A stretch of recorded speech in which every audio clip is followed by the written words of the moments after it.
Okay, I think we're almost ready to kick off the afternoon session.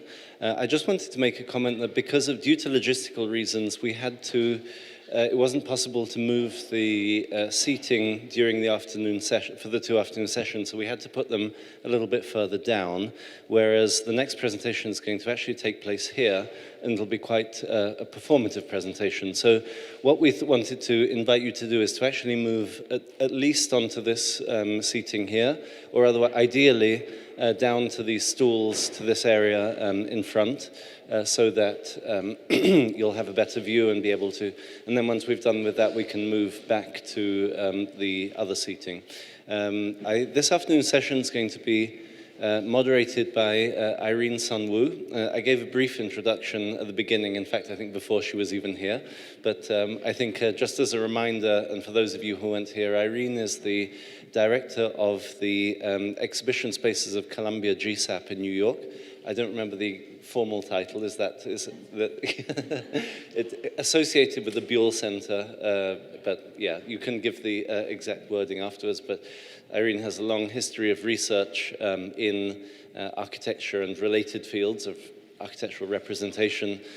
She conducted a long dissertational research as part of a PhD on Alvin Boyarsky, who was, I think we can safely say, one of the most experimental directors of any school, the Architectural Association. And so therefore this idea of experimentation in architectural representation, I think, is something that's quite close to her. So I think with that I'll pass over to you, Irene, and you can introduce our first speakers for the afternoon. Thank you, Joseph. Welcome back for the second session today on the last day. And I have to say, this is an incredibly beautiful display, especially the temporality, because it feels like we're living in a clock of architectural projects from various places. So I'm very pleased to introduce Lorenzo Rebediani and Vera Scaccabarozzi. And they're based here in Milan, and they formed their practice in 2018. And they designed by reading the entanglement of ecological, aesthetic, and cultural aspects of the landscape, expressing it at all scales. So I'll hand it over to them. Thank you. Hello, good afternoon, everyone. We are Rebediani Scaccabarozzi Paesaggisti. We are landscape architects, and in 2018 we founded our practice in Milano. First of all, thank you. Thanks to Joseph Grima for having invited us in this beautiful exhibition. It's so vibrant. I like it very much. And also thank you, all of you, dear colleagues, for listening to us. And in order to establish a dialogue with you and to the exhibition about our design practice, we have decided to bring here a project that we love very much. It is the project of the 4 gardens of the new Wing 19 of Z33 Gardens, Z33 House for Contemporary Art in Hasselt in Belgium. Maybe you have seen displayed this architecture, this beautiful architecture, in the exhibition next to us by Francesca Torzo. Let me spend a few words to frame it. Z33 is an art institution in Hasselt, which works at the intersection of art, architecture, and design. The Italian architect Francesca Torzo designed a new exhibition wing for Z33. It is called the Wing 19. And it has inside it 4 gardens. We designed. The 3 internal gardens are courtyards surrounded by wall and open to the sky. They are an integral and fundamental part of the exhibition gallery, an itinerary, and the experience of the visitor, who can observe them from several points of view. These gardens are planted with herbaceous perennials, and this allowed us to also give these spaces a certain flexibility, because herbaceous perennials can be cut at a certain time of the year, leaving there empty spaces which can create a nice opportunity also for the display of the exhibition. These gardens we bring here are two of the four, the two that we consider the most iconic ones, the stronger. What we are bringing here is an archive, actually, because we wanted to highlight the shape of our work in form of a process. Actually, we collected all the materials of these months of work, and we are displaying them in the form of drawing archives, which contains the materials of our projects. And we are landscape architects, so our design materials is plants. As you can see, we are displaying them as a process in their temporality. The archive of materials we work with, plants, is not a static archive. It's not like, an encyclopedia where you can find, nice pictures of things and nice picture of plants. It's a really dynamic archive. When I start a design process as a landscape architect, I have, of course, a huge archive in my mind, which contains all the plants I know, but not only, in their main feature or their main aesthetical beauty, but in two kind of temporality aspects. The seasonal one, the changes they have through the years, but also the complete cycle of life of the plant. That means that we have to keep in mind the cycle of the plant in two registers. The one of the annual seasonal cycle of life of the plant, but also the evolution of the plant through all its life, all its cycle.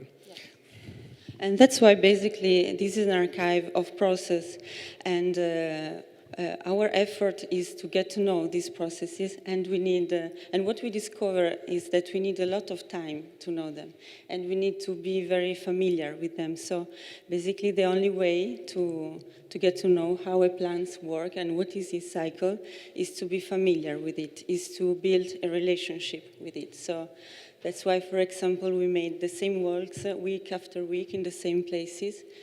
And year after year, we see more, we see different details. We understand and we are aware of different things that are very important to us. Because being familiar helps us to understand how these cycles are bonded together.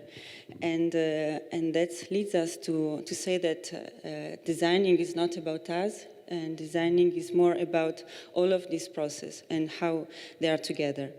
And that's why we need also to listen to many different voices, because these environments, this landscape are basically made of many voices. Like we need to feel the humidity, we need to feel the sun, we need to feel architecture, we need to feel the pH of the soil, we need to feel the architecture and the architect's desires. And that's what we did in this case, of course. Yes. And that really leads us to understand the process and to design them. So also the thing is that the garden is alive, is a living process, and we really need to build the relationship and to build some empathic relationship also between the people that are going to live this garden. And what we did here basically was, of course, to design these gardens, taking care of the temporality, taking care of the seasons. As you can see here, we have the summer scenarios, autumn, winter, and spring. But the bond that we are going to make with the people and these plants was a center of our studio. Yes. One of our main aim in designing these gardens was to build a very precise empathic relationship between them and the users. And this empathic relationship depends on two main aspects, the accessibility of these gardens and also their functionality. Three inner gardens of the Z33 House for Contemporary Art are completely open to the public, and so they are really part of the exhibition path and related so to the exhibition that during the months are changing, ever-changing. This was a thing we kept in mind because the ever-changing scenario, palinsesto of the museum, of the House for Contemporary Art, could be in accord to the ever-changing scenario of the gardens. That's why we have chosen to use this huge amount of perennials. In these three inner gardens related to the exhibition, we tried to conceive a very precise idea of abstract garden, of abstract landscape, because we wanted to obtain a sensation of alterity of the visitor. We wanted to bring there plants not recognizable as familiar, not in the memory of people, because in this way we could have brought a more contemplative approach and deeper relationship with the exhibition, the changing exhibition. A fourth garden on the top of the building, the duck terrace, on the other end, speaking, as I said, of accessibility and functionality, is used by the staff of Z33. Is closed to the public, but it is close to the kitchen of the staff, and it is a space for them. We designed it with a completely different aim of empathic relationship, and we designed in that case a space with the features of domesticity, familiarity, and this was reflected also in the choice of plants. We used their plants which resembled, daisy-like flowers, daisy-like, very, country type of plants. We have a pumpkin. We have their pumpkins, strawberries, mints, things to be harvested. So in our design process, these two very different kind of empathic relationship were one of the aim to reach. Yes, and also because the name of this place is Z33 House for Contemporary Art, is not museum. So we really wanted to create some familiarity with the people that are going to visit this place and are coming back to this place month after month.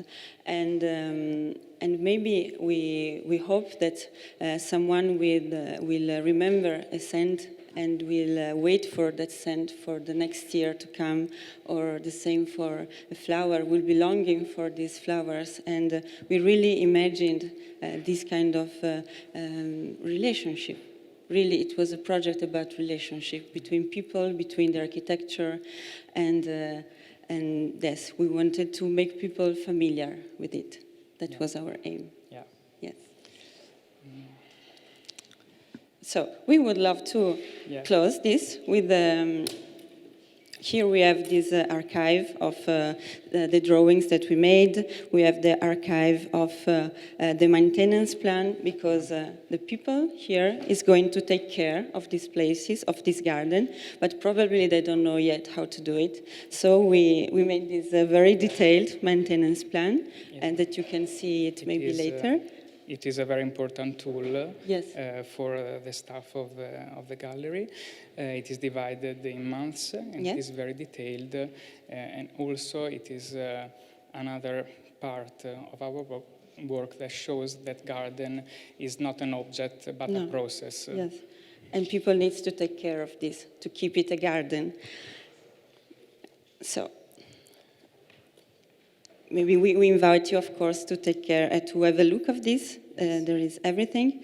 And we would love to close this with the reading of this very short poem, which is a free adaptation of a Patrizia Cavalli poem, Someone Told Me. So, someone told us, of course, our garden won't change the world. we say yes, of course, our gardens won't change the world. So, thank you.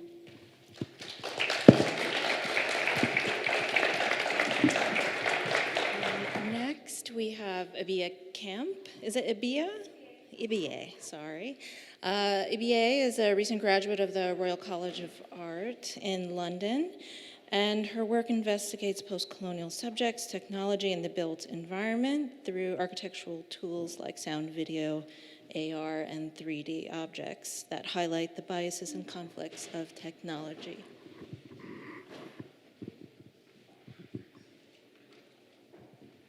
Thank you. I'll take this one.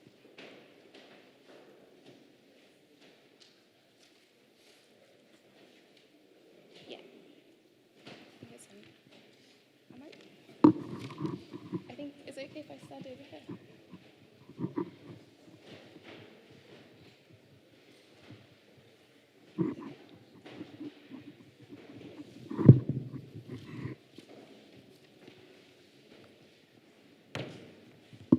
Hello? Oh, sorry, that's very loud. Hi, my name's Ibiye, and I want to introduce myself and my project, starting off with explaining the term TUSIM. So TUSIM is an expression used in Sierra Leonean Creole, to describe a person of two heritages. So basically, it's kind of like if you have a dual heritage, like a dual mobile SIM cell phone, it means you can have two networks but one cell. And I heard this expression, I just thought it was really funny that someone used this term to describe myself, especially that I use kind of technology in West Africa to kind of as a research process. So I like to highlight my position as a TUSIM with my research and my projects. So my practice challenges architectural representations, technological biases, and software glitches.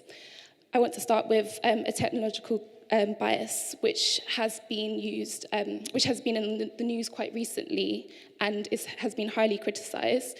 This is face recognition. There have been studies that prove that photographic technologies have been optimized for lighter skin, and people of color often get misidentified by their devices. This is an algorithmic bias which highlights how technology isn't quite designed for everyone, but again, this is a process. So that's kind of like what the kind of theme of a lot of my projects are based upon. This is a kind of funny scan of myself, and it shows how my hair was the only thing that wasn't picked up by the 3D scanner, which I found quite humorous. So I explored the idea of technological bias in a previous project where I explored the presence of data centers in Lagos, Nigeria. Lagos has multiple megacities which have kind of grown from kind of overseas kind of investments and corporations. And within it, there's a data center called Main One, which is based in Lekki. This has privatized power, so it's kind of separate from the rest of mainland Lagos. And Main One has 99.99% power uptime, that's what is advertised on the website, and a secondary power source and redundant configuration, multiple diesel tanks, with the capacity of 100,000 litres of diesel. The project critiqued the presence of an energy-demanding institution in a kind of city like Lagos, where the national grid is very sparse, and kind of the project was kind of questioning this disconnect maybe to the landscape. The project questioned how. From this initial research, I developed a design technique from errors and glitches while using photogrammetry software. On a site visit to Lagos, I documented the most populated streets and markets of the city. So this is a screenshot of the photogrammetry program, which kind of shows how when you do photogrammetry, you have to kind of take photographs walking around a space. So this kind of shows my footpath, like kind of, not quite circles, but a lot of them were quite circular shapes I was walking around, taking photographs on my phone. So I collected street data and locations of business startups and street trading, and kind of formed these kind of scans of the street. And An example of this is this 3D model, where the logo that reads 4G is here, which is advertising for Airtel, which is the mobile phone provider in West Africa. It's quite interesting how the 4G logo is very kind of present, whereas the underneath kind of market is kind of made into this type of cloud or kind of morphed shape. So the use of photogrammetry designed a lot of design conflicts. The photogrammetry program struggles when photographing objects which are black or have reflective surfaces or shot with moving backgrounds. Oh, sorry, I went backwards. So a city like Lagos is notoriously difficult to document using this technology. So these are just kind of screenshots of the project where I was collecting the street data and kind of made a huge database of this kind of morphed area. The 3D forms created of the city were developed on a low setting because photogrammetry programs consume a huge amount of energy. The 3D forms challenge architectural representations and technological biases that are designed for pristine Western environments. So the project I'm presenting today is kind of about how the landscape is a type of resistance and can be read by software in kind of maybe a different way, or maybe can open up kind of points of views of like different types of modeling for Lagos or Freetown, Accra. So, the project, I've been utilising photogrammetry to open up conversations of representation and communication between software and landscape. So when I was kind of asked by Joseph to present here, I was actually in Nigeria at the time, and my family are from River States, which is in the capital of River States, Port Harcourt. And it was quite an interesting experience because I hadn't been to Bugoma for 13 years because of kind of high risk of trouble in that kind of area of Nigeria. So I had kind of had a kind of trip which was all about reconnecting. And again, the idea of resistance kind of came up of not quite being able to access things, or maybe it's what is the power behind not being able to be accessed or read by technology. And that's something that I kind of wanted to continue to explore with this project. So when I was there, I was trying to learn Kalabari, which is the language that my family speak. And so I made kind of a lot of recordings. And so I'm going to play this.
So these audio sequences presented are of Kalabari dialect in speech and drum rhythms.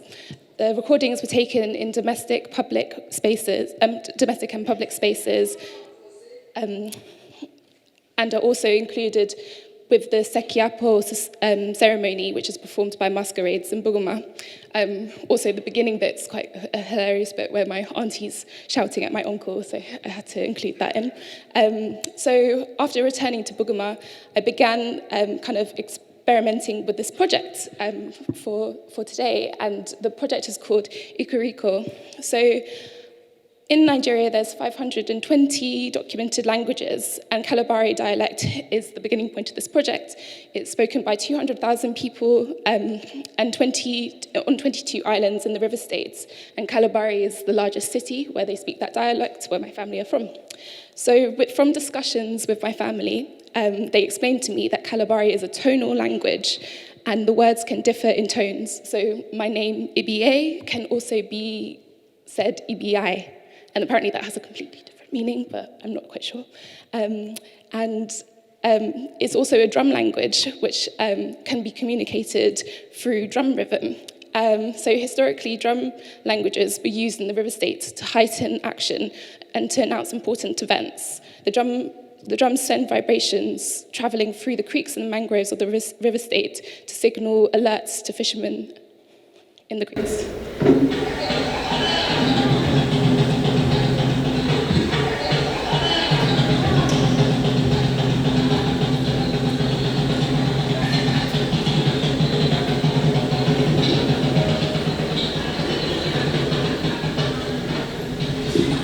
Like many Niger Delta communities, the little village of Soku is hidden away in a labyrinth of small creeks.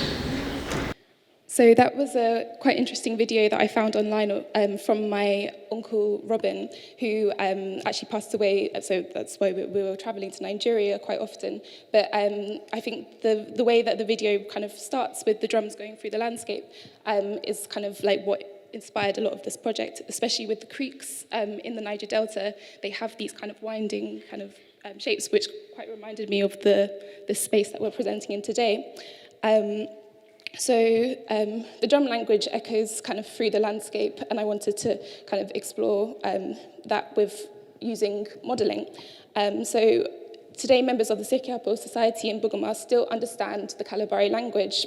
By using the beat of the drum, they indicate the names of the gods and goddesses of Buguma. So the Akawa Alabo, which means chief drummer, leads the drum ceremonies and plays the Ikuriko drum. So this is a large wooden drum which has been hollowed out. This is a large wooden drum which has been hollowed out. So this is a kind of photograph of it being used actually in London, the Ikuriko drum. So the primary use of the ceremony setting is to have the masquerade respond to the drum signals and communicate the language through dance and storytelling. So this is a video which was taken in Buguma, which you can see that it's quite like kind of intense performance that happens with the masquerade, but you can hear in the background that the chief drummer has a rhythm, and apparently the masquerade is responding to that rhythm with a story. And the ceremony tends to happen in the center of Buguma, where there's a type of tower where the chief drummer is sitting within that tower. And the rest of the square is kind of for the Sekiapo Society to perform with the masquerade. So this also is quite interesting. So if you're part of the Sekiapo Society, you have a drum name, and this is my uncle's name, which is Tubo Ebeji Wula Wula Omoloku Lumbi, and it's played like this.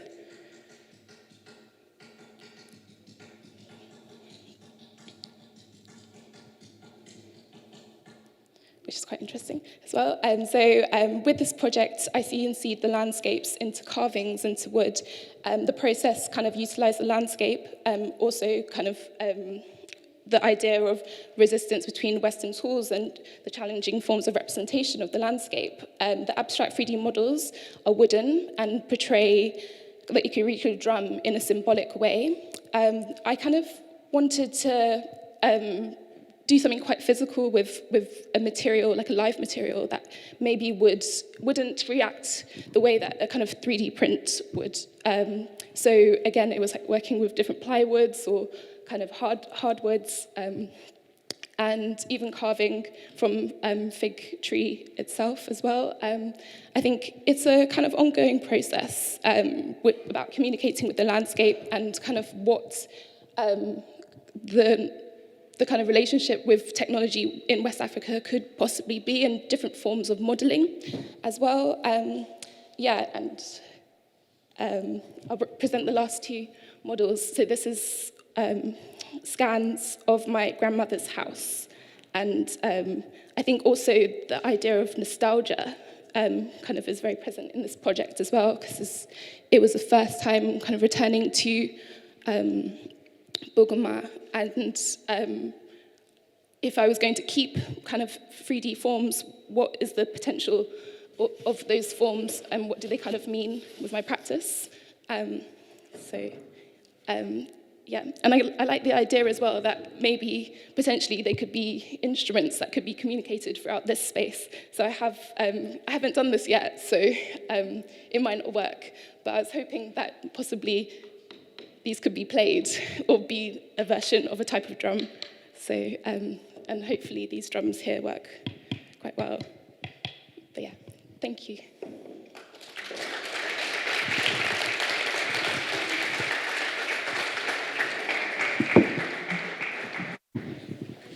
Thank you. And our third presentation is Heat Island, a collaborative design studio also formed in 2018 to help search for better answers to the climate crisis and aiming to connect technical, environmental, and digital expertise with architecture and urban practices. And they're from London. Hi, everyone. Just before, we can do a little bit of a pre-introduction before we get started, because inevitably there's always a bit of like faff in the setup, and to avoid kind of the awkward silence, we thought we'd just make us... I've got an adapter, yeah, sorry. The faff is coming, I promise. We'd had a couple of requests of the audience in advance. The first one is kind of simple. In the spirit of this being kind of a conversation and the start of what we hope is a conversation rather than necessarily just a presentation, we are hoping that it might be possible that everyone in the audience might just introduce themselves to each other, who you're sitting next to, just to buy us a little bit of time to get to know each other. And so if you wouldn't mind, could you just say hello to the person on your left and right, and just introduce yourselves, make a bit of noise, find out about each other, and we'll check back in 30 seconds.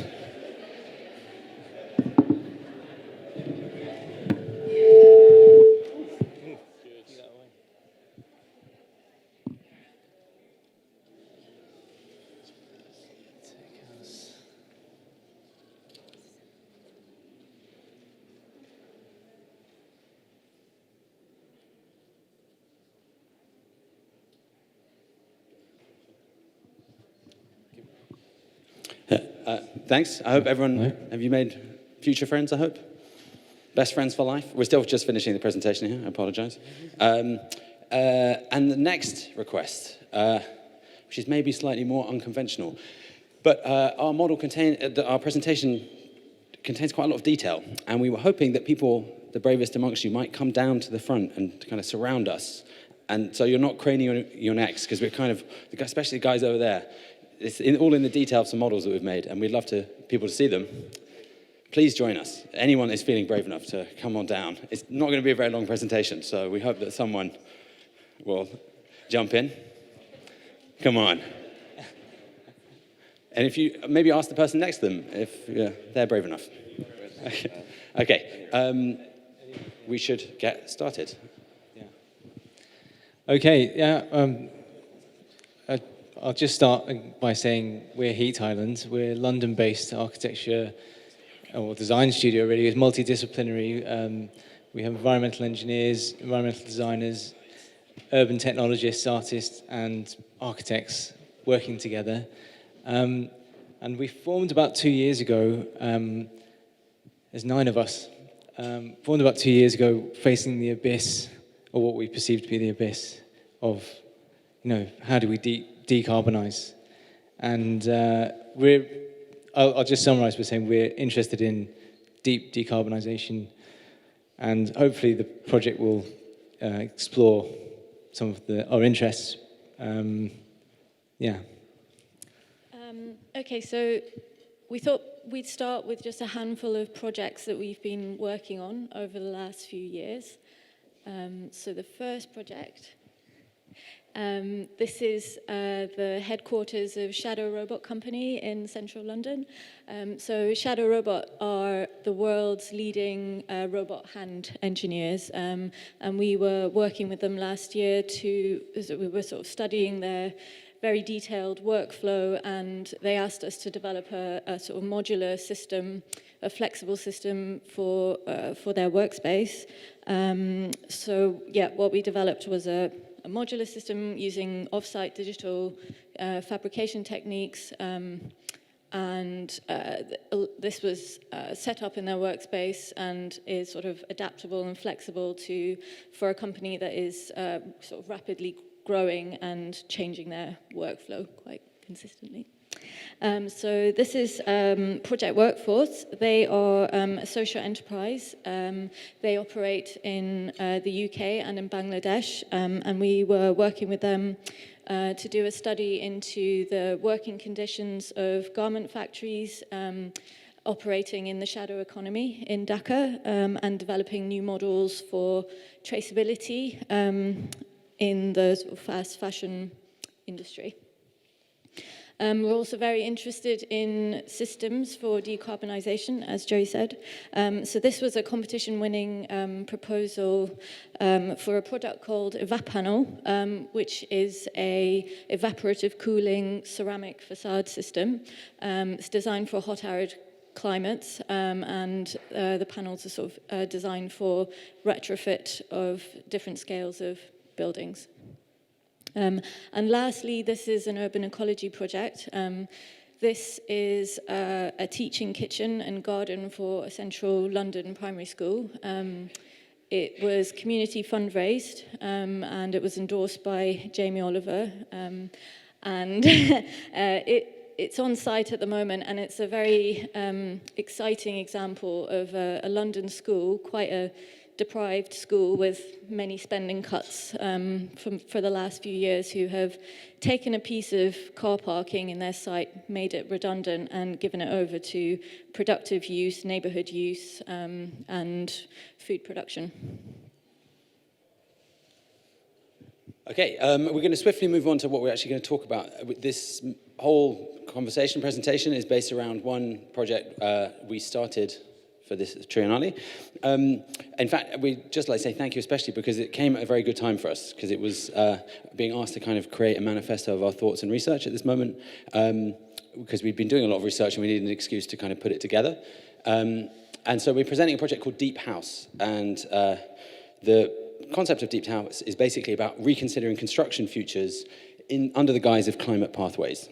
And a bit of context for this, this project is almost entirely about climate futures and decarbonisation, which, I'm sure we're all paying attention in 2015, thankfully we were able to solve climate change, and the leaders of the world united, problem solved.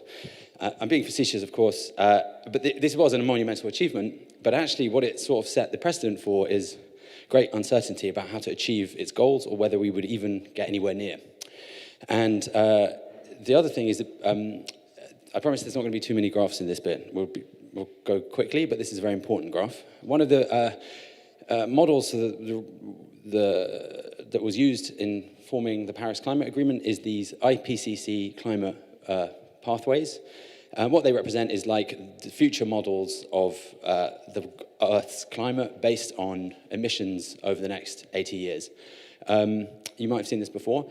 We're big fans of this diagram because for us, it encapsulates, and I don't want to be too grandiose about this, but this space on the graph here encapsulates every project everyone in this room will ever work on will fall somewhere in this space. So where we sit in this space is quite important. And just to add to that, this was 2015, we've moved along. And so, the red line at the top is extreme worst case scenario, which is, we so fill the air with carbon that we kind of deplete our mental faculties to somewhat, right down to the bottom where, in theory, we can kind of avoid the worst. But 5 years ago, Paris, 5 years later, we're still very much in the upper middle of the worst case scenarios. So this is still a pressing issue. It kind of points to a need to rethink the kind of general structure of how we practice architecture together. And in this model, this is another graph that we're fascinated with, which is the Sankey diagram of world energy flows. And we kind of understand, every architect can probably reel off the fact that residential buildings, commercial architecture, all that account for X amount of percentage of global emissions. But how we situate our practice inside of these flows of industry, of chemistry, of land use, is a deeply complicated question, and we kind of have to find a way of resolving our ideas through this complexity. And we have to do so extremely urgently because, again, we have a limited carbon budget. We could emit, it depends who you ask, between 600 and 1,000 gigatons in the next 80 years. And the rate we're going means that we're hitting a cliff edge where we need to stop almost immediately in 2025. And this time is passing very quickly. I remember 2015, it was a good year. 2020 looks good, but these days are counting at the moment, so we need to move quickly. And alongside this, we have this absurd challenge of building 2 billion new homes in the same period. So expanding population, but also rebuilding the world's housing stock, housing crisis. We think of the climate crisis in this as the kind of crisis which eats all the other crises, and how are we going to get on with this? And the idea about pathways is especially important to us because what we're trying to propose here is that architecture itself can be a pathway, so that we don't think of ourselves as nested within these socio-economic pathways or frameworks. We see architecture as creating the pathway, and our design strategies have to fit within this logic. I just point at this second graph here, which is that all the shared socio-economic pathways that the UN currently have, none of them take us below 2 degrees by mid-century, which means for sure, well, with a high degree of precision, that the Great Barrier Reef will not make it. So we live in very precarious times when we're thinking about kind of biodiversity. But the flip side of that is that industries themselves, where the major emitters, are moving quickly to considering how to decarbonize massive pathways. And they're asking very significant sort of existential questions about how you do industry. And these are the big questions we kind of have to be part of, but also have to connect to somehow. And we have to kind of envisage an architecture which is part of this conversation. And that's where Deep House comes in. So Deep House needs to be understood as a project about what the possibilities of architecture are in this era of deep decarbonisation. And from that point of view, what we're trying to do is to map a certain uncertainty in a way where we can understand that there are different possibilities that might take us to different places, depending on the sorts of relative emphases that we put on different things. And so the approach that we're taking here, which you see spatialized on the table, is this two-dimensional mapping where we have two big axes. We have an axis going between energy and matter, where we're kind of considering the consequences of a relative emphasis on one or the other. And then we also have a kind of mapping of the scale or the location of agency, whether that's local on one hand or systemic on the other. And between those, what's produced is a mapping which yields 4 different scenarios. So the main part of this presentation is we're going to go through those. We have one which is probably closest to contemporary practice now, a sort of relatively localized focus on energy conservation, progressive house. We have a kind of alter ego to it, where the sort of focus shifts much more to matter and materials, but also significantly kind of localized, ambient house.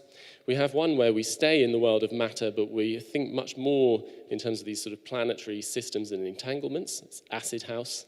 And then finally, we kind of return to the world of energy systems and flows, and that's tech house, and that's what we're going to play you out with. And so we're going to go through those in a second. Do you want me to say something about, I mean, in this original little provocation, we have this sort of slightly mangled version of the famous Domino House, which obviously is a project about the connection between kind of the possibilities of design process, kind of urban design, and their material constitution. But for us, we think that this kind of historical reference really has to be understood as a systems design proposal, which in the way that it's worked out has actually ended up being a kind of planetary strategy. So with that. So I think we'll start with progressive house. I think it's a kind of an extension of the contemporary paradigm in a way.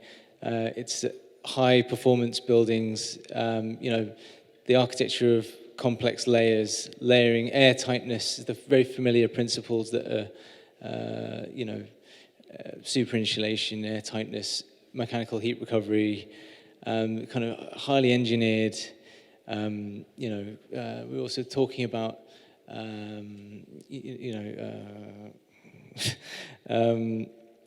all these composites that go into the layering of these buildings. German engineering, kind of culture of marginal gains, wrapping buildings in jackets and that sort of thing.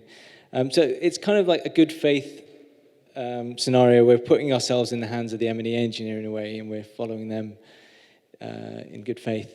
And there's a consequence to that is there's a kind of illusion of security, and you end up with a scenario where is it kind of minimum entropy bubble, hermetically sealed, and what does life in a vacuum, if you will, how does that over time start to create indifference to the world outside of it?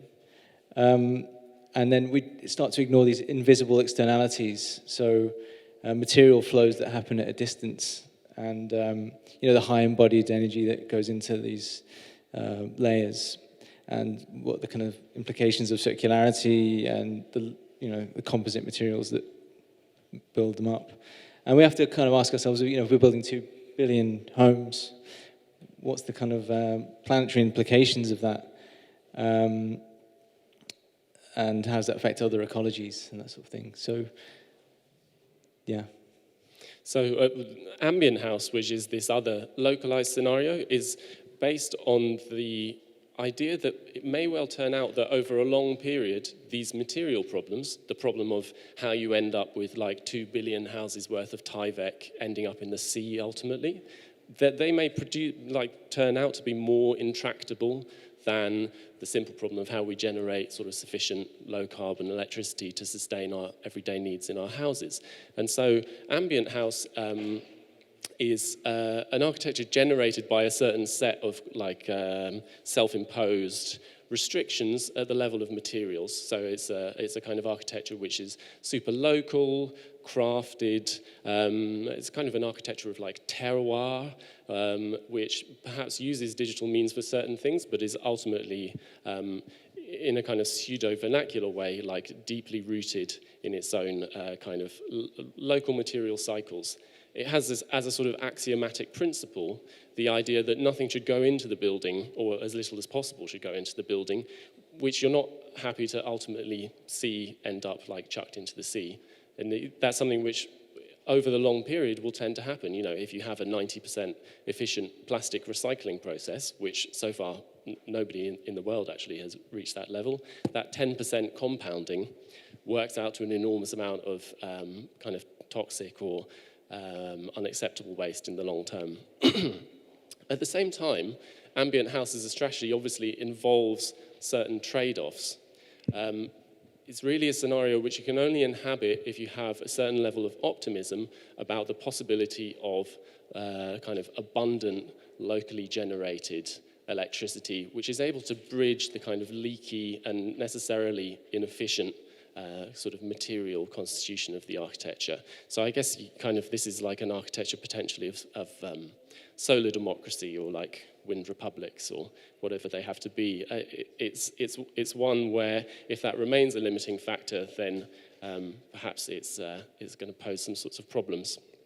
It's also one that, because it's so specifically and locally rooted, it's not a scenario in which it's at all straightforward to maintain a kind of overview of the decarbonisation process as a necessarily sort of planetary totality. It's something where you might well know that your own house is doing okay, or that your own neighbourhood or your own street sort of seem to be following these broad rules of thumb and heuristic principles, but not whether they and everything else that is going on in the world actually add up to a sort of sustainable practice for the future. Okay, so Acid House, like Ambient House, also takes the view that there is a material solution required, but that material complexity and a reduction of that is not necessarily feasible or viable, and basing a solution on just broad rules of thumb for the scale of crisis that we have is too big a risk to take, and that actually the architecture needs to operate within a much more precise system of circularity. So Acid House attempts to take control of the whole process, and it does that through digital surveillance, and it solves problems like material entropy and leakage and complexity through virtualizing the process, through developing logistics around materials, and through constant monitoring through the life cycle. So the model for Acid House is exploring the possibility of tracking every component, which is color-coded in the model, and it's from tracking it from design to the raw material taken to the factory, through delivery, through BIM instances, ever onward through a sort of repeating cycle of repurposing. So in a sense, this architecture never really leaves the BIM model. It stays permanently linked to a virtual register, and it forms a catalogue of every product and material, and it forms a continuing and growing log of every turn of the tap and every repair that takes place through its life. So the design and the social implications of this are that the architecture, unlike Ambien House, becomes highly standardized so that it can be easily dismantled and repurposed. It's a very unindulgent architecture. It's imagined as a city of 4-bed co-living apartments. Each level takes 8 sharers. They have 2 toilets between them. They have 1 kitchen. It's 12 square meters per person. And this scenario is generated because of material optimization and not necessarily through choice. So the scope of customization in this model is very limited, both for the designer and for sort of appropriation of the user after, in use. So the model is showing the architecture as a platform. Living in it is governed by the terms and conditions, terms of service agreement. Each user is renting it. They live there via a subscription model. They have a card with domestic credits, and they live in constant dialogue with their virtual concierge. So in a sense, you don't just rent the house, but you actually rent everything. Your hair straighteners, your clothes, your carpet tiles, your chopping board. It's simply a case that you're looking after these materials before they move on. So in some respects, this is the totalitarian scenario, in the sense that there's no diverging from the specified norms. There's an emphasis on optimization, on a sort of frictionless flow of materials in space, on continual upgrade and improvement, and a forced communality, involuntary communality as a result. Okay, which takes us to the 4th scenario. Do we have another one of those little legs? Yeah, okay. Which is Tech House. And I should just say that this is not, these are presented in a kind of non-chronological order. They're not really like, just because this is last doesn't mean that it's necessarily any more of a solution in any kind. It's more the completion of this grid. In this model, what we see is that the architecture of energy cycles is understood at a kind of urban scale. It shares a kind of systematic DNA with the ideas of Acid House, but instead of prioritizing material, it prioritizes loops of material, loops of energy and loops of waste that kind of constitute waste energy.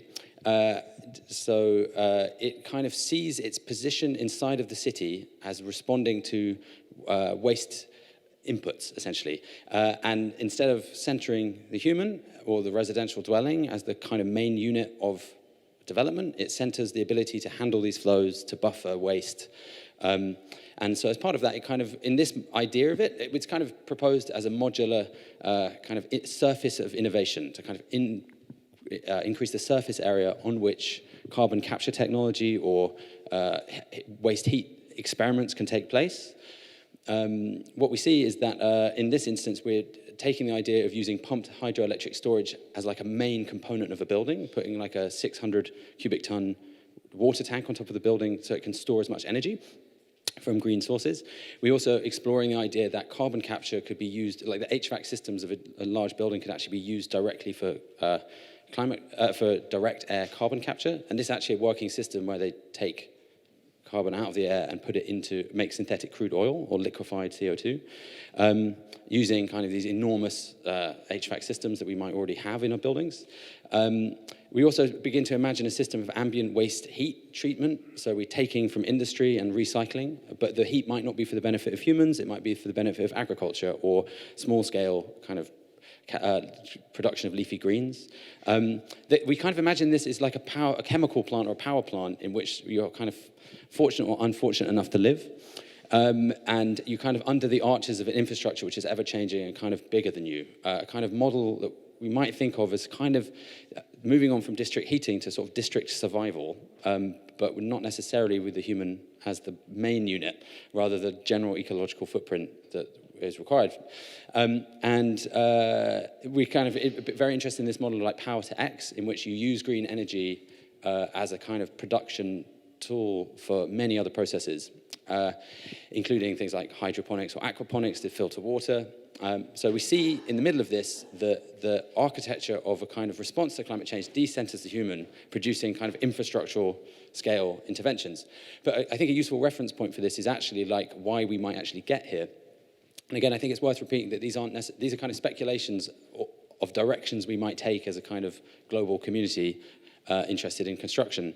The mall is a really interesting paradigm here because you already see this in around the world where in conditions of extreme heat, people are heading to retail spaces, even though they don't want to buy anything, to kind of escape these moments of extreme temperature change. And we're already seeing kind of environments in which they're kind of indifferent to the outside experience in terms of either agricultural or commercial. And it kind of takes us to this idea of like a carbon mall, which is like we're living inside of a space purely orchestrated to maintain our own idea of comfort, but indifferent to the fact that we actually live there or we have any purpose of existing there. Okay, so I think that's actually the end of the pathways. Thank you very much for listening to the presentation. We're just going to add two things at the end, because one thing we're super curious about, firstly, thanks for listening. We were hoping that, and we're assuming that everyone is kind of creative enough to have a small scrap of paper that they might have brought with them, or a pen, or a business card, that you might want to kind of place yourself or your practice where you imagine a kind of appropriate pathway to start on might be. I mean, obviously, these kind of encapsulate both some forms of utopia or dystopia, but maybe you can see yourself within these other projects. We've been actually it's really enjoyable for us. I think there's been a lot of like harmony or harmonization with some of the other projects that have been presented that we're really excited about, and which means we're actually going to give a shameless plug for a post-carbon summer school we're running this summer. So if anyone is interested in collaborating with us and helping put together kind of curricula for this, we would love to be in touch. And thank you very much for listening.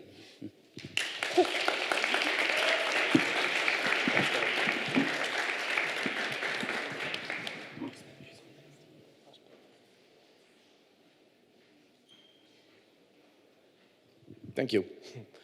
NM3 is a collaborative project between two architects, which is me and Francesco Zorzi, and two photographers, which are Delfino Legnani and Luigi Di Bella. For this exhibition, we present a set of images from exhibitions or set designs. We do mainly set designs and exhibition design and photography. For this exhibition, we present a set of images of previous collaborations and exhibition designs or photographic projects we did together, which works as a background for the objects you see, that I will later on explain. First of all, I will start introducing this project, which we did for Versailles Biennale. Let's say that these projects should work should build a context, an aesthetic context for which we share. We share an aesthetic, and we try to express it through the projects. In this case, we investigated the data infrastructures, the aesthetic of data infrastructures, which is something that is completely changing architecture and offering new opportunity for architecture in terms of aesthetic, in terms of space making, and in terms also of new set of possibilities.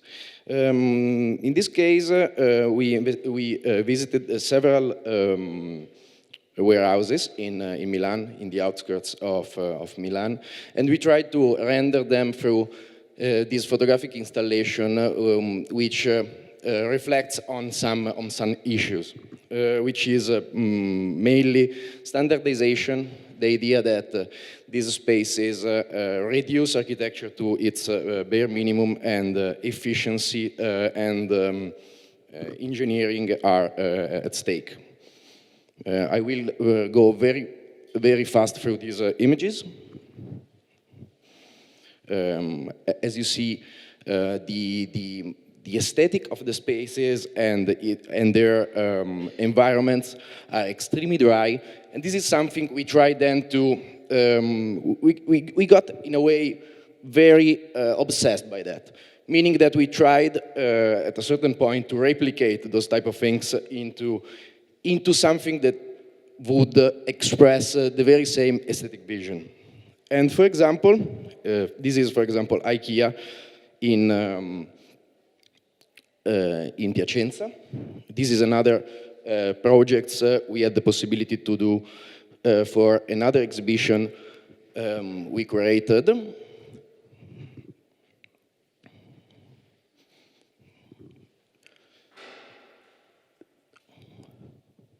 I go very fast through these images. Oh, sorry.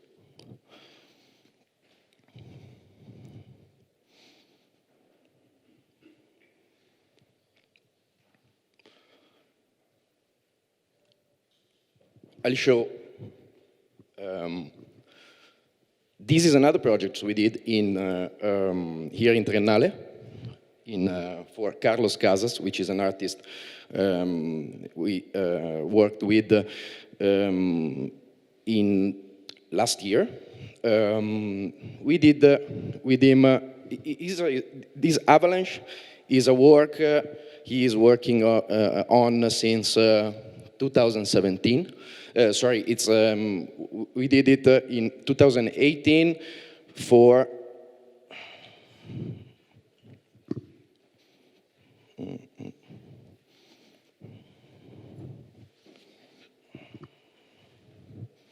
yeah.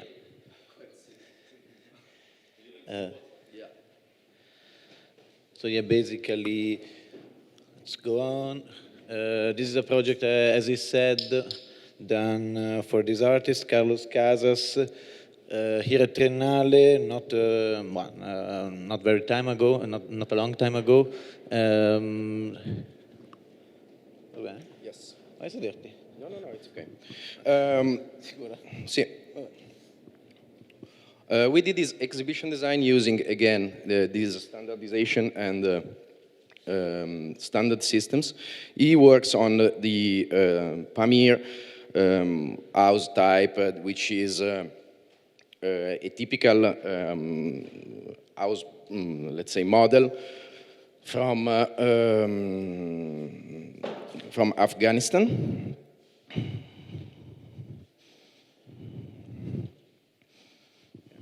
And basically we try to replicate it in a sort of abstract, and to render it in a sort of abstract way, so, with this reticular steel element that are used normally for festival, stage installation, and so on, that you see basically everywhere.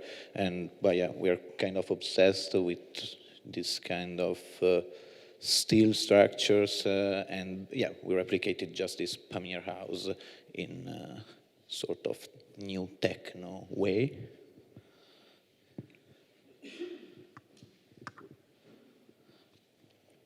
here image of the event. It was a live performance of this artist, quite nice actually. Again, another way to use this type of elements and the idea of standardization, and each of these projects try to refer to one of these elements. In that case was American Truss, which was used to replicate the exact module of the Pamir House, and in this case it was those layer systems which are producing, which are used to produce the ceilings and floors of houses. Even here, the use of them was extremely dry, let's say. So we basically built a curve, which was used to hang most of the objects we show. And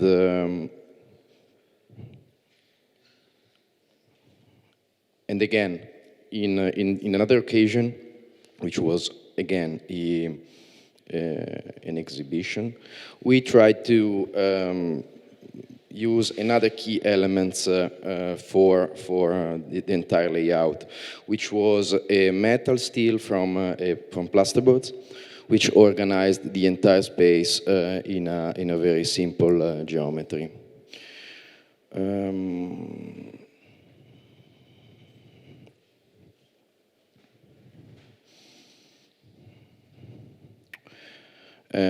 Here again, another project which uses just one single element to organize the entire set.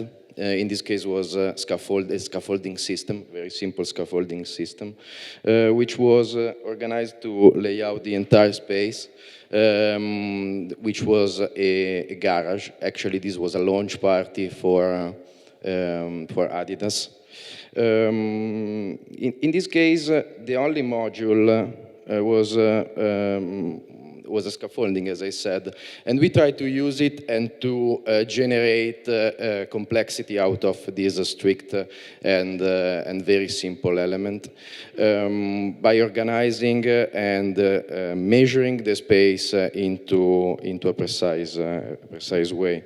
As you see, the only request we had with the service was to have them new, in order to avoid a feeling or a look that was not, let's say, slick, that was slick enough. So the whole thing was organized around this module. The space was quite big, and we tried to solve it in the best way with this simple element. In the night, there was also a lighting system which stressed even more the verticality and the organization of the whole thing. And here we come to the object we are showing. As I tried to show, we try to use and to express and to expose through standardization and simple elements which can produce then complexity, a set of possibilities, let's say. So every project try to use and express through one single object or technique or module and bring it to the most, let's say, to the most efficient possibility. For example, 2D laser cut, which is the technique that is used here with this object you see on the table, was something we are working since 5 or 6 years. And we had to do that out of strict necessity, let's say. We were in the condition of layouting an exhibition. Was a very low budget. And then we accidentally arrived to this solution that is extremely simple, which means you see very simple elements and simple tables that looks like this, which are simply laser cut out of metal sheets, in this case iron, and stacked with simple joints. I was saying that this was out of strict necessity, meaning that with all these pieces costed just 1,500 euros, and were just stacked and produced and stacked and brought to the location with a very efficient transportation system and mounted by us. It was very, let's say, self-produced. We then tried to, let's say, to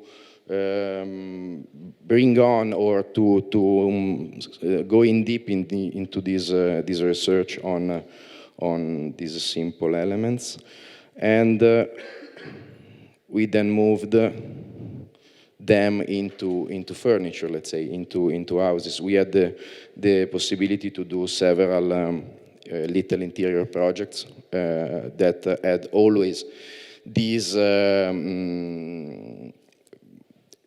facility, let's say, the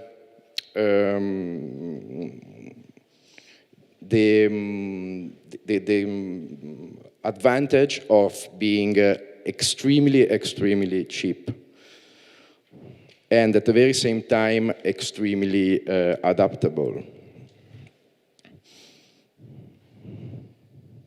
I'll show you very quick some of them. Some of them are furniture pieces, some others are exhibition layouts or exhibition setup elements. We then moved and tried different materials for that, and also investigating shapes and forms, which is, with this technique, of course, extremely, let's say, flexible.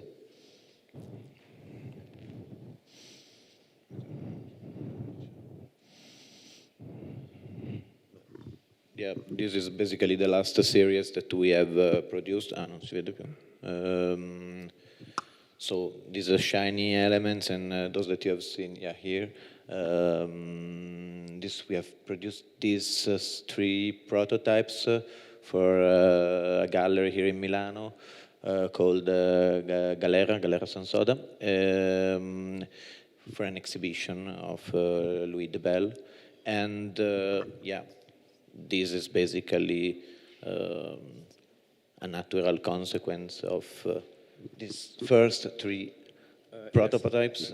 And maybe I think we can add is that these two objects try to resonate on also the ambiguity that could be between a design object and model and the structural model, and so, for example, one is 1 to 3 in terms of scale. This one. That one. The other one is 1 to 1, but it's also, let's say, decreasing, becoming, let's say, it seems a tower, let's say, or a piece of a column. And so we tried with that to investigate or to give an hint of what could be an ambiguity or the possibility for an ambiguity within the 2 disciplines, let's say. Thank you.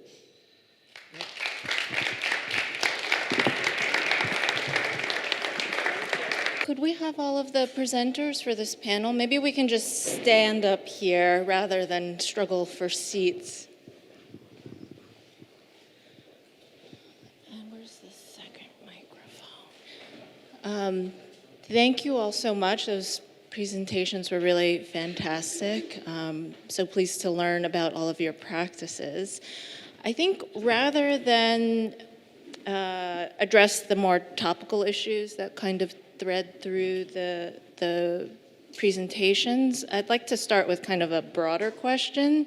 It seems like all of you were kind of taken aback when you got the invitation from Joseph to present. I don't know how long ago he invited you, but it was nice to hear that Heat Island and also Ibiye, you were, at this moment where you were thinking about something and it forced you to kind of crystallize it. So I just am curious about the conversations that you had with each other, or in the case with yourself, in terms of how to present your practice in a very condensed period of time with a very condensed set of materials, and what were some of the things that got thrown away and that we didn't see here, or what were some of your concerns about presenting your manifesto, for example? Did that even exist before?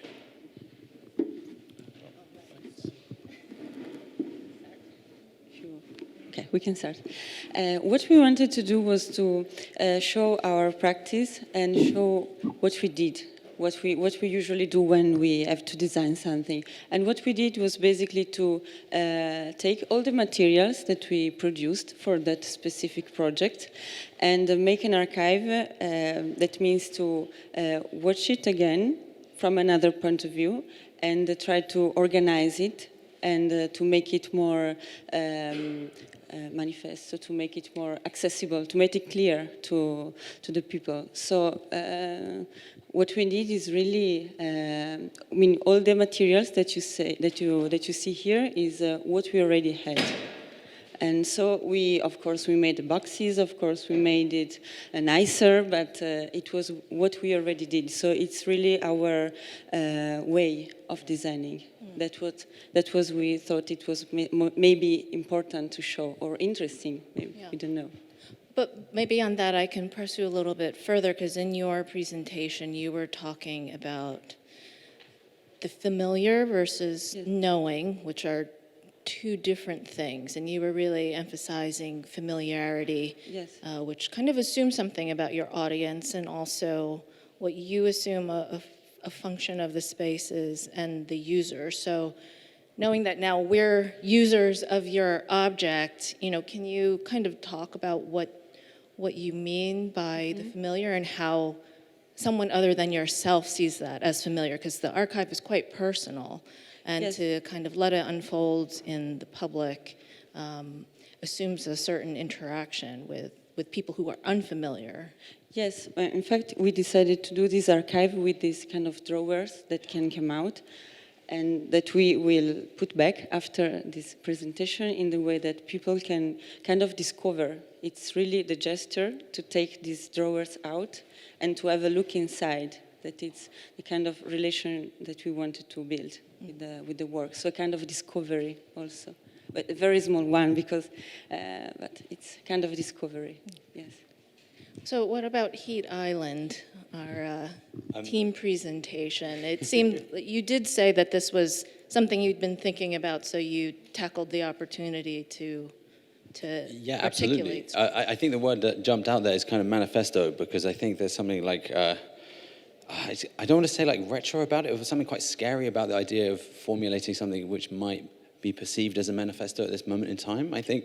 And actually, I think what we were talking about a lot was really just like, if we are in a moment of like really serious confusion or uncertainty, like how can we unpick the bits which are giving us the most uncertainty and try and explain them to ourselves and kind of really explode them and use that as a way of kind of getting to something which we could latch onto, as opposed to kind of put forward a singular, complete answer. And this is, for us, this big thing we keep coming back to is like running into the dilemma that everything we think is even close to something which seems to be moving in the right direction, seems to have these unintended consequences, and like how to grapple with an architecture of like unintended consequences, like the scalability of every material suffering at some point. And so we were very happy to get the invitation, partly because I think we're a bit like, wow, someone thinks that we might be able to say anything like concrete about this, which is absolutely not the case at the moment. So it kind of nudged us into really trying to formalize stuff. But Luke, do you? Yeah, I might say something about, I think that there was a sort of motivation as well, which was around this feeling that we'd done quite a lot of analysis without necessarily very sort of discrete and identifiable products, and also maybe a kind of general sense that we were trying to kind of concretize sort of new methodologies for how we wanted to work. And so part of the opportunity of this as a test case is that it's both a kind of output and a way of working, and one which I think particularly keys into maybe for us something we're sort of slightly dissatisfied about in the way that these issues are tackled, which seems to be that the view is really always incredibly partial, or that it seems to every kind of foray into the area seems to conceal an enormous number of questions which are unasked, or kind of like critical externalities which are excluded. But the more kind of those approach kind of best practice or kind of norms, the more that's really the case. Yeah, and it seemed to me like by the end of your presentation, you said, these are just scenarios, this is not prescription, but I really read it as kind of four-pronged critique of, our social and architectural tendency to kind of treat these issues in a cosmetic way and then pat ourselves on the back. So for you, it's a question of audience, I guess, because we're all kind of subject to this. We're pleased with ourselves when we take our recycling out, but we don't know where it goes. But obviously there's all these architectural implications, which is what you're trying to deal with. So, in a setting like this, where we have a primarily architectural audience, like, I guess what I'm asking is, in your practice, do you feel this obligation to speak to a broader public, but also designers, or are you at the same time trying to get the right client that can help you push ideas forward, or is it all of those? Yeah, I mean, I wanted to just draw attention to one thing with regard to the sort of scenarios and this four-pronged critique. Of course, the middle of the diagram is sort of significantly empty, so that's kind of hopefully to be filled with whatever this sort of superseded domino house is. Did you want to say something about audiences? Yeah, for sure. I mean, in terms of, I think this, because we're having discussion, I think, maybe off the main panel discussion, just informally about clients and stuff.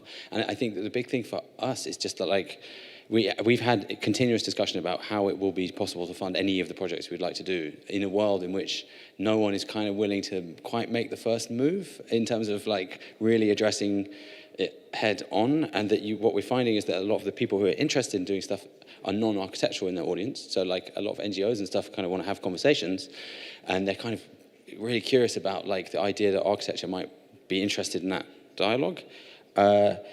The thing I was just going to add as well is, I think one of the things I think for our starting point that I really want to kind of say in terms of this cosmetic thing, we started, I think, framing internal questions about every process that we might be thinking about. And I'd pick one example of cross-laminated timber, just out of the kind of ether that's capturing a lot of attention. Big fans of it as a material. It necessitates the question of do we have enough space to grow all these trees? And when you have this kind of balancing force on every question that we might ask, I think architecture is kind of in a space at the moment where it wants to take one step forward, where it's well, we can replace concrete with this other material potentially, and then everyone kind of swirls in a different direction.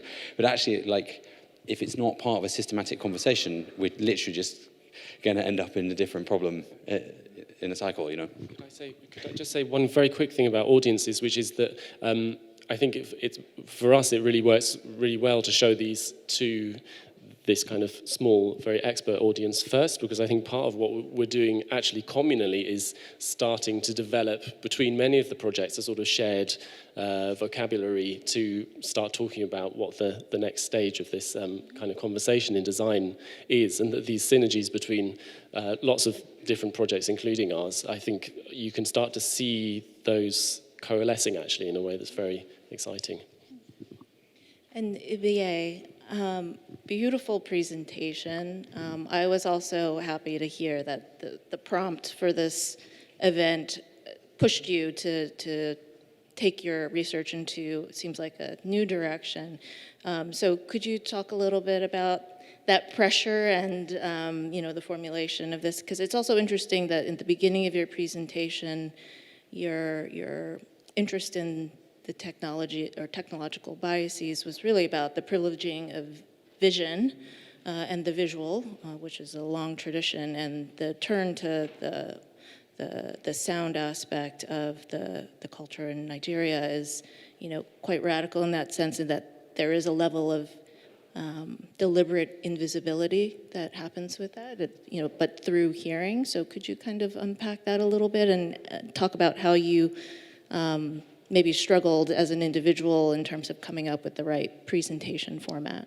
Yeah, I think the whole process for this presentation was that I kind of felt like maybe almost putting myself in quite an uncomfortable position, because I kind of got into quite a systematic way with my kind of 3D scans from beforehand. So I think that the idea of this exhibition and kind of presenting a new idea to an audience, I was like, okay, I would quite like to learn something about my practice, as it's still quite, I'm still quite new as a practitioner. So I kind of thought that using a live material like wood instead of 3D printing would be quite interesting, and also having a conversation with technology and communication between technology and the objects that have been scanned. I thought it would be quite interesting to bring it to like a live material again, like wood, and this kind of these